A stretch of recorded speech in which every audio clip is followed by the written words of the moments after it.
स्वागत है आप सभी का कंपटीशन स्टेप अप एकेडमी के इस यूट्यूब चैनल पर। तो आइए स्टार्ट करते हैं एक और प्रैक्टिस सेट का सॉल्यूशन। आज है हमारा practice set number 3। Practice set 1 और प्रैक्टिस सेट 2 हम पहले ही डिस्कस कर चुके हैं, आप हमारे प्लेलिस्ट में जाकर उसे देख सकते हैं। चलिए स्टार्ट करते हैं क्वेश्चन नंबर 1 से।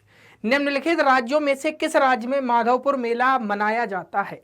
गुजरात, मध्य प्रदेश, उत्तर प्रदेश और बिहार। याद रखिए, माधवपुर मेला की बात आएगी तो हमेशा याद रखना भैया गुजरात स्टेट। किसको?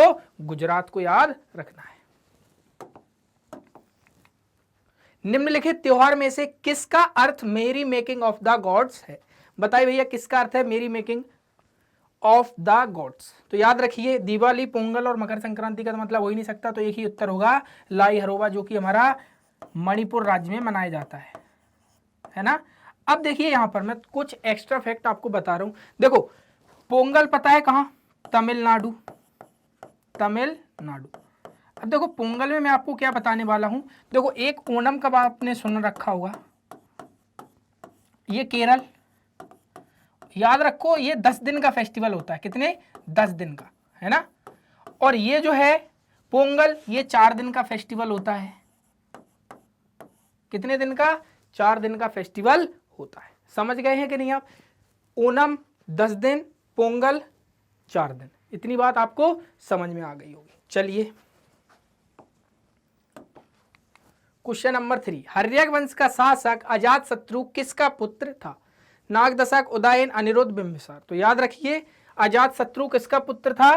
भैया बिंबिसार का। अब देखो, बिंबिसार के बारे में आपको छोटी सी इंफॉर्मेशन देता हूं। पहली क्वेश्चन कि अगर पूछ लिया जाए कि भैया बिंबिसार किस वंश से संबंधित है, तो हर्यक वंश से। दूसरी बात, हर्यक वंश का संस्थापक भी भैया कौन है? यही है। कौन? बिंबिसार, है कि नहीं? तो हर्यक वंश की स्थापना बिंबिसार ने की थी। अब अगर यहीं आपसे एक क्वेश्चन और पूछ लिया जाए कि भैया बताइए हर्यक वंश का अंतिम शासक कौन था, तो याद रखिए नागदशक जो है वो हर्यक वंश का अंतिम शासक था। क्या था? अंतिम शासक। ठीक है, चलो। निम्नलिखित ग्रंथियों में से कौन सी ग्रंथि फेफड़ों के बीच विद्यमान रहती है? Thymus, pituitary, hypothalamus, pineal. तो आप पहले ही बता दोगे कि सर थाइमस जो है वो फेफड़ों के बीच विद्यमान होती है। बकाया कि ये तीनों भैया आपके मस्तिष्क से संबंधित है।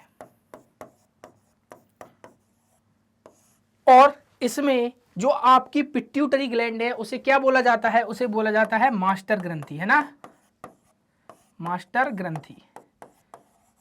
और जो पिट्यूटरी ग्लैंड है वो हाइपोथैलेमस और पीनियल ग्लैंड के बीच में स्थित होती है हमारे मस्तिष्क में। Question number 5। Which of the following is not a vertebrate? भैया वर्टिब्रेट कौन नहीं होते? भाई जिनमें क्या रीढ़ की हड्डी ना मिले वो क्या हो जाते? कशेरुकी प्राणी नहीं होते। तो भाई घोंगा में होगी नहीं, तो ऑप्शन ए हमारा आंसर हो जाएगा। बकाया तीनों क्या हो जाएंगे? आपके वर्टिब्रेट हो जाएंगे, है ना। Question number 6। भौतिकी का कौन सा नियम बताता है कि जब दो विद्युत आवेशों के बीच दूरी दोगुनी हो जाती है तो उनके बीच का बल उनके पूर्व मान से 1/4 तक कम हो जाता है? क्वेश्चन पढ़ा, आंसर आपके सामने था कूलाम का नियम। क्योंकि आवेश की बात केवल एक ही नियम में की गई, भैया कौन है? कूलाम का नियम। बकाया इन तीनों में वो बात की ही नहीं गई है, इसलिए ऑप्शन ए हमारा आंसर हो जाएगा। Question number 7। बॉम्बे, जो पहले बॉम्बे के नाम से जाना जाता था, अब मुंबई में गेटवे ऑफ इंडिया की आधारशिला किस वर्ष रखी गई थी? 1913, 1915, 1905, 1920। याद रखिए 1913 में गेटवे ऑफ इंडिया की आधारशिला रखी गई थी। Question number 8। बोर्रा गुफाएं भारत के पूर्वी तट पर निम्नलिखित पहाड़ियों में से किस पहाड़ी पर स्थित है?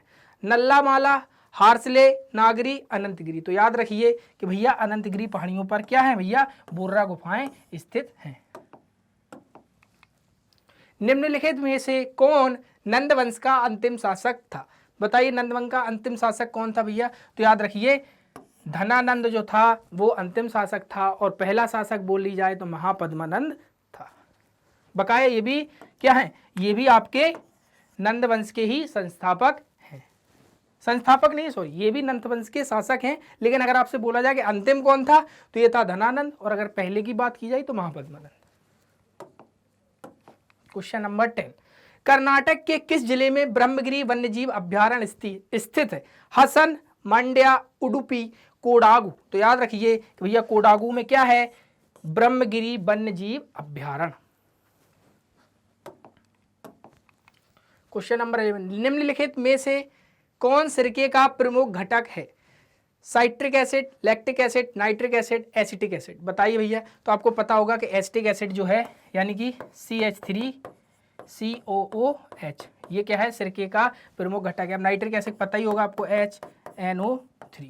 इसके अलावा लैक्टिक एसिड पता है आपको कि दूध में मिलता है, बहुत अच्छे से पता होगा। इसका फॉर्मूला क्या हो जाएगा, C3H6O3।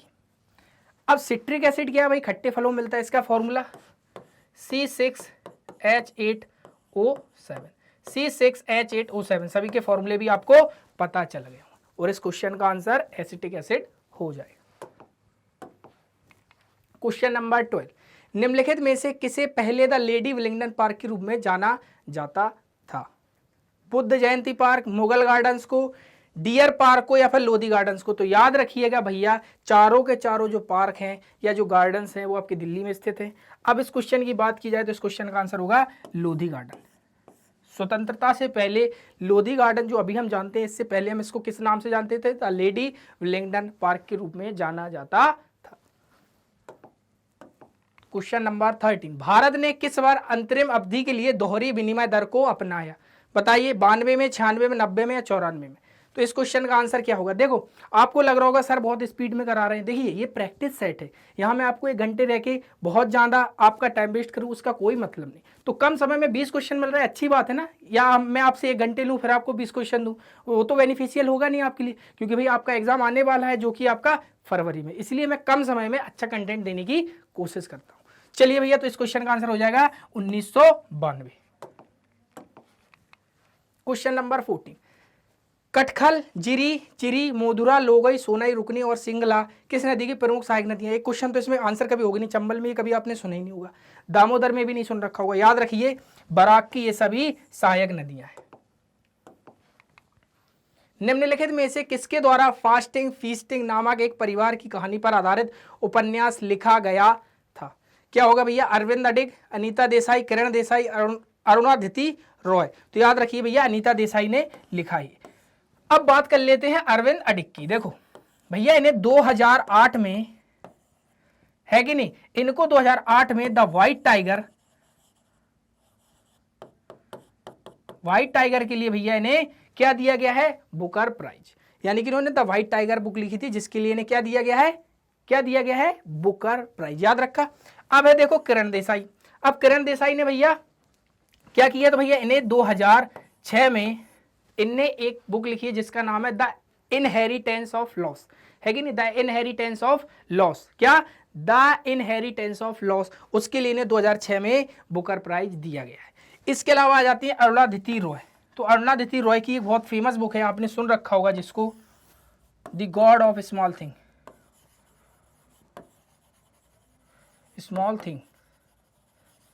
तो याद रखिए, इसके लिए इन्हें भी बुकर प्राइज दिया गया। तो याद रखा, इनको भी पता चल गया, इनको भी। और इनको कब दिया गया भैया? इनको दिया गया है 1997 में, 1997 में। चलो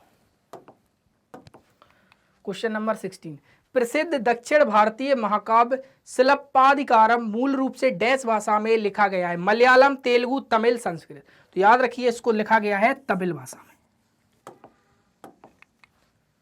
प्रधानमंत्री जन आरोग्य योजना का, जन आरोग्य नहीं है, प्रधानमंत्री जन धन योजना, दोनों चीजें अलग हैं। प्रधानमंत्री जन धन योजना का नारा क्या है? बताइए क्या है? मेरा अधिकार मेरा खाता, मेरा खाता मेरा अधिकार, मेरा पैसा मेरे बैंक में। ये तो कभी होगा ही नहीं, मेरा पैसा मेरे बैंक में ही होगा ना, ऐसी समझ रहे हो? तो ये तो वैसे ही आंसर नहीं होगा आपका। इसके अलावा एक दिया गया मेरा खाता भाग्य विधाता। तो याद रखिए क्या है स्लोगन? मेरा खाता भाग्य विधाता। भैया आपको पता है कि 28 अगस्त 2014 को ये स्कीम शुरू की गई थी। इसका मतलब क्या था? जो ऐसे लोग जिनका वित्तीय संसाधनों से कोई संबंध ही नहीं, यानी वित्तीय सेवाओं से उनकी कोई भी तरीके से कनेक्टिविटी नहीं है, उन लोगों को वित्तीय सेवाओं से जोड़ना, है कि नहीं? 28 अगस्त 2014 को शुरू की गई थी और इसका स्लोगन क्या है? मेरा खाता भाग्य विधाता। Question number 18, Olympian Neeraj Chopra ने डैश के सर्वश्रेष्ठ थ्रो के साथ लॉजेन डायमंड लीग 2023 जीता। बताइए भैया कितने मीटर का थ्रो फेंका था? 83.66, 84.66, 85.66 या 87.66 मीटर का। तो याद रखिए 87.66 मीटर का उन्होंने थ्रो किया था भैया भाले का। कौन सा देश 1 जनवरी 2024 से कक्षाओं में मोबाइल फोन, टैबलेट और स्मार्ट वॉच पर प्रतिबंध लगाएगा? बताइए भैया कौन सा देश है? Netherlands, Mauritius, Finland, Scotland. तो याद रखिए भैया इस क्वेश्चन को बहुत अच्छे से। नीदरलैंड वो देश है जो क्या करने वाला है, 1 जनवरी से कक्षाओं में मोबाइल फोन, टैबलेट और स्मार्ट वॉच पर प्रतिबंध लगा देगा। अब भैया अगर मैं नीदरलैंड की आपसे कैपिटल पूछ लूँ तो पता होगा आपको, एम्स्टर्डम, ठीक है ना। इसके अलावा अगर मैं पूछ लूँ मॉरिशस की, तो भैया अफ्रीका का देश है कि नहीं, अफ्रीका कॉन्टिनेंट का, तो इसकी कैपिटल क्या है? Port Louis.